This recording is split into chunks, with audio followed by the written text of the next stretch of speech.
Voilà, si vous enlevez l'œil en face de la plante du dessus, vous voyez la plante noire.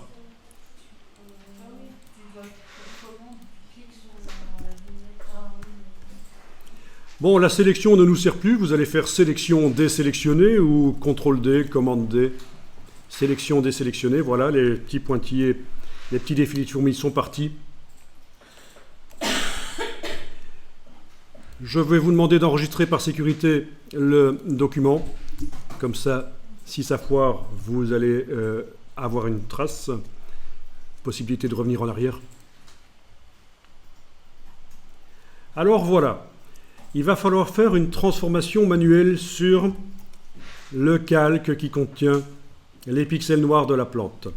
Vous êtes bien sûr que vous n'avez pas de sélection. Quand vous allez dans le menu sélection, désélectionner et griser. Il n'y a pas de sélection. C'est important, on n'a pas besoin de sélection. Une sélection, c'est pour indiquer sur quelle partie on veut travailler. Mais vu que j'utilise le système des calques, Photoshop sait que je ne travaille que sur les pixels noirs de la plante là et pas sur la plante au-dessus en couleur ni sur le désert. C'est le principe des calques. Vous allez faire commenter une transformation manuelle. Voilà. Alors bien sûr, si vous agrandissez, ça agrandit les pixels noirs.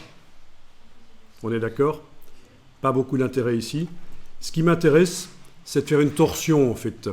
Donc pour faire la torsion, pendant que je suis là avec le cadre de transformation manuelle qui s'est affiché, je vais prendre les poignées et les bouger. Il faut que je fasse passer les poignées du dessus, en fait. Il faut qu'elles passent en dessous. Comme ça, avec la touche CTRL du PC ou commande du Mac. Voilà. Vous voyez que les poignées du dessus passent en dessous.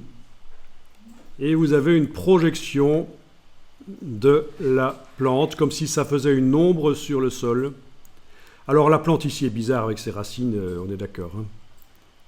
Elle est un peu zarbie. Mais bon, voilà, c'est l'idée. Ne pas hésiter à zoomer en arrière pour voir le bord de l'image, pour pouvoir faire sortir un peu plus l'ombre au-delà des limites, enfin en tout cas le cadre de torsion de l'ombre au-delà des limites de la plante. Voilà. Bon, je vous propose de faire ça, ça va faire comme une plante qui est en train de marcher dans le désert, c'est bizarre, les racines ne sont pas dans le sol, mais voilà, c'est du Photoshop. Hein. Alors, positionnez quand même bien l'ombre, parce qu'une fois que vous aurez validé, vous n'aurez plus ce cadre qui reviendra de cette manière-là, avec cette forme-là. Donc ce sera difficile. Il vaut mieux pas se rater. Donc c'est la touche commande, vous faites une transformation manuelle, commande T ou menu édition transformation manuelle, puis la touche commande du Mac ou contrôle du PC, vous prenez les poignées du coin. N'oubliez pas de zoomer en arrière, c'est super important. Dans tous les logiciels, Illustrator, Photoshop, InDesign, pour faire des choses valables, et ça je reviendrai dessus, il faut zoomer en arrière pour pouvoir faire sortir des éléments, soit des éléments techniques comme ça, des poignées, soit vraiment des vrais éléments graphiques, les faire sortir de l'image. Je reviendrai là-dessus à un certain moment. Alors, vous validez par la touche Entrée ou par le petit V, et vous avez donc votre ombre de la plante. N'hésitez pas à nouveau enregistrer, on ne sait jamais s'il ne faudrait pas perdre ça.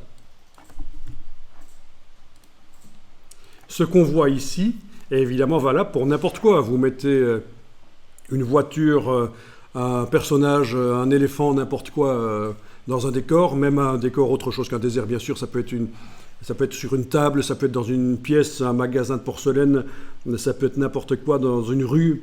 Le principe va être le même.